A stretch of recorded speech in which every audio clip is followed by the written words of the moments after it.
bien davantage l'habitude de parler en public en indonésien qu'en français. Mais aujourd'hui, ce sera une exception. Et j'ai un texte d'une longueur que je ne peux pas me permettre de lire pour cette raison. Toutefois, je vous en donne le contenu. Tout à l'heure, nous avons eu une chanson fort intéressante, très bien chantée. Cette chanson était en anglais. Donc c'était l'illustration du phénomène dont Madame Asmoro a parlé. Alors, est-ce à dire que le français a perdu le rôle qui a longtemps été le sien? D'une certaine manière, c'est une réalité incontestable. Je me souviens moi-même, étant enfant, allant passer des vacances en Grèce, au Moyen-Orient, rencontrant des gens qui citaient Molière. Et d'où venaient ces gens qui citaient Molière? C'était des Juifs d'Istanbul, c'était des Égyptiens d'Alexandrie, c'était des Perses d'Ispahan. Le français, dans ces milieux, a, sinon disparu, perdu ce qui était son rôle. Alors il faut y trouver d'autres rôles. Et pour cela, je pense qu'il faut revenir à l'histoire. Le français a été la langue, sans doute la langue principale, au XVIIe, surtout au XVIIIe siècle, de l'apparition de l'universalisme.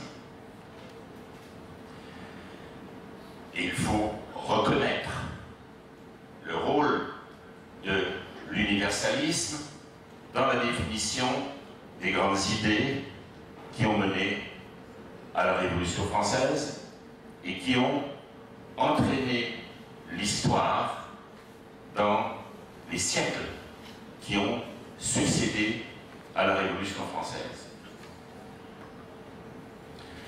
Certes, ce fut l'aspect positif de la contribution française pendant tous ces siècles où la langue française était la langue parlée à travers l'Europe.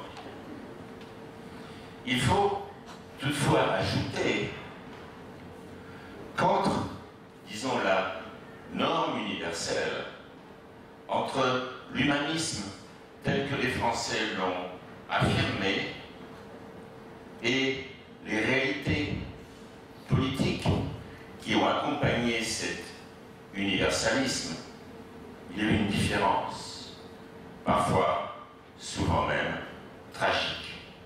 On peut parler, dans de nombreux cas, d'un universalisme malheureux.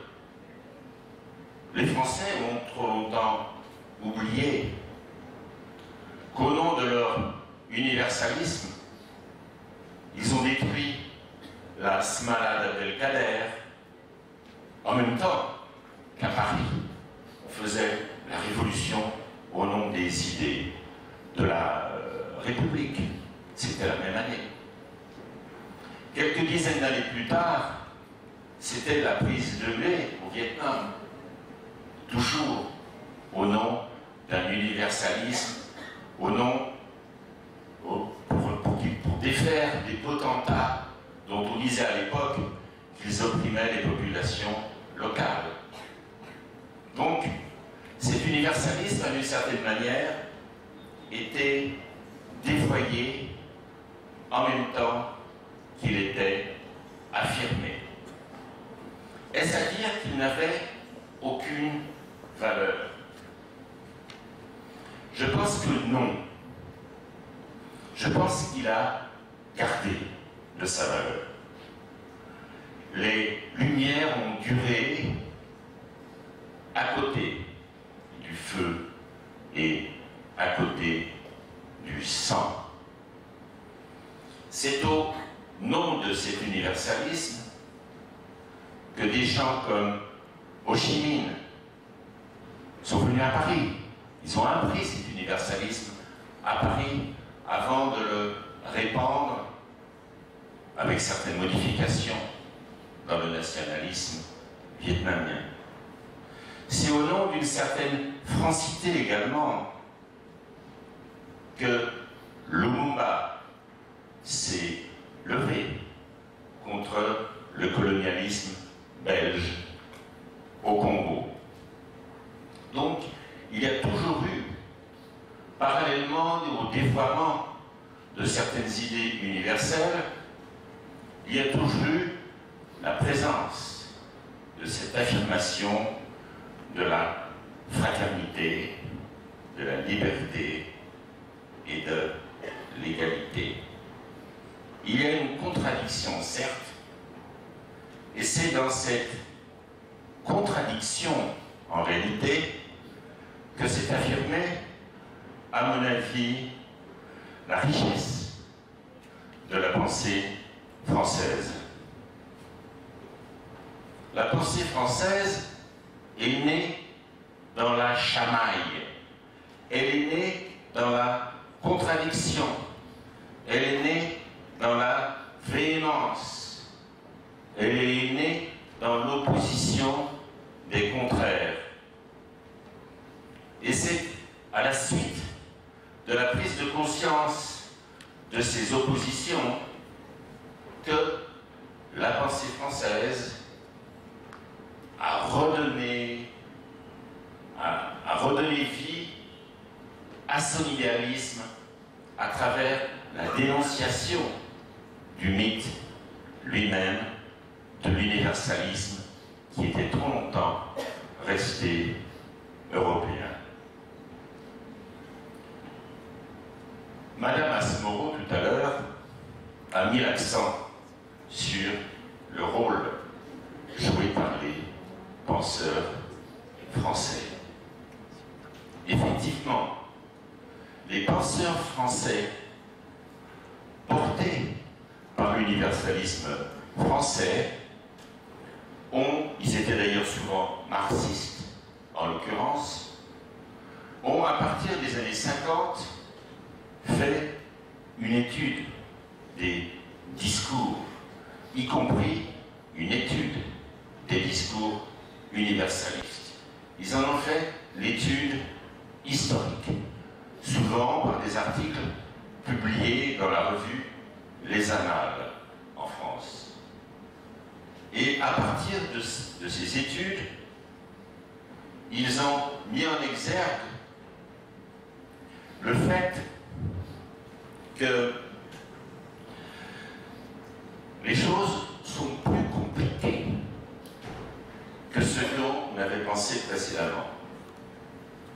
Les choses sont plus compliquées en ce sens, en dehors de la conscience, en dehors des déterminations économiques, il y avait et il y a d'autres phénomènes qui pèsent sur la construction des mentalités.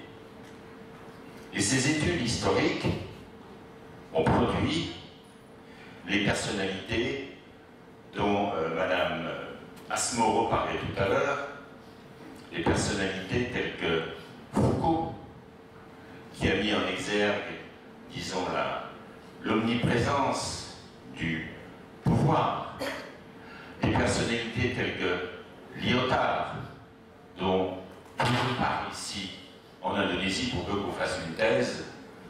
Il faut qu'on parle d'hyperrealitas. Également Derrida.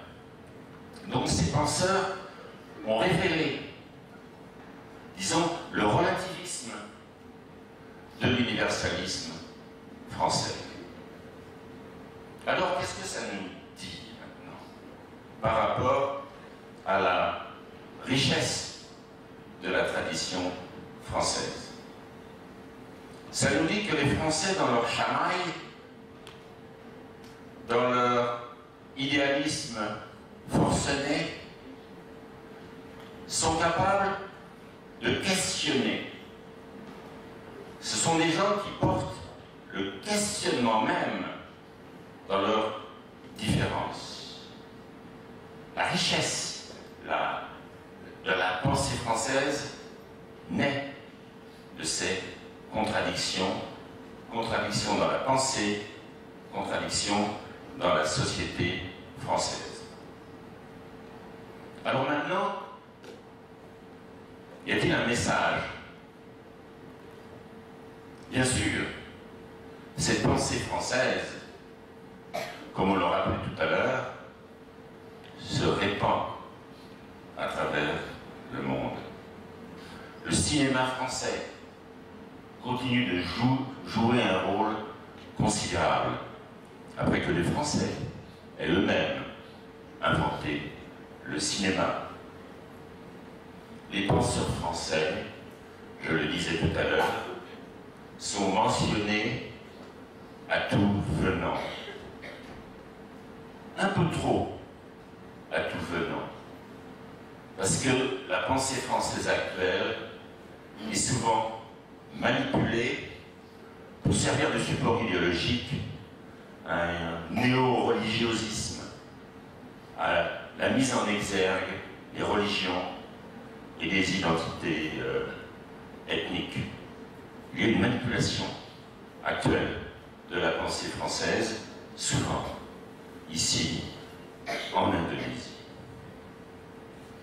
Donc voilà ce qu'il en est de l'aspect culturel de la contribution française. Mais il faut parler également de ce que du devenir du français.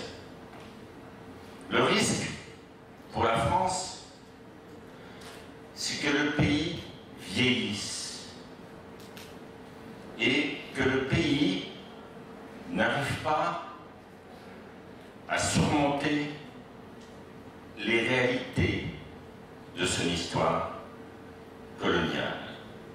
C'est que la France ne produise plus que du pessimisme. Pour des raisons démographiques, pour des raisons peut-être culturelles, et même aussi pour des raisons de construction ethnique actuellement. Alors, l'avenir de la France est à peu près certainement, présentement, sur le plan démographique, en Afrique. Partout en Afrique, quelques Africains ont d'abord balbutié en français sur le bord d'un grand fleuve, avant que leurs enfants, plus tard, aillent pontifier sur la négritude sur les rives de la Seine. Ce faisant, par un étrange transfert, la langue de quelques maîtres toubabs est devenue, histoire malheureuse aidant, celle de l'éducation, puis celle de la liberté. C'est en effet en français que les jeunes de Ouagadougou, ceux d'Abidjan, protestent actuellement au nom de la liberté. L'hybridisme culturel s'est en effet inscrit sur le corps même des nations nouvelles de l'Afrique. Ce n'est pas un choix, mais un héritage. Un héritage sans lequel les Africains n'auraient pas pour longtemps pu penser autrement que dans les limites de leur horizon d'arbres et de savane.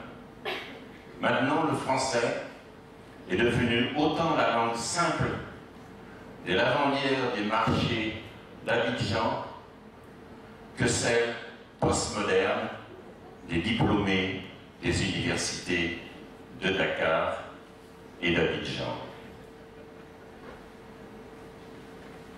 Monsieur Koudou, est-ce que vous pouvez conclure tout de suite? Est-ce que je peux conclure? Bon, très bien. J'en avais pour 3, je voulais dire ça pendant en 15 minutes. Impossible. Alors, l'Afrique n'a d'autre choix, par sa jeunesse même, que d'affirmer, dire ce qu'elle ne sait pas, parler de déchirure et de mutation, sans toujours en questionner les origines et les aboutissements. Il en est des œuvres d'intérêt, une littérature franco-africaine de plus en plus vivante et riche. Il en est aussi un cinéma, mais il en est aussi, pour l'instant, de fausses solutions, un retour des identités locales et une réinvention de la religion comme absolue et non plus comme quelque chose de personnel et de spirituel, un absolu social et politique, avec le prix qu'il faut souvent payer, qui est celui du sang.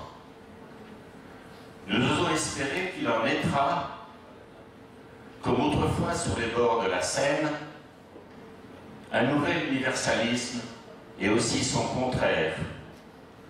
Le premier sans l'accompagnement des horreurs qui en furent le berceau, le second sans les dérives identitaires qui trop souvent, de nos jours, accompagnent les turiféraires de Derrida et de Foucault.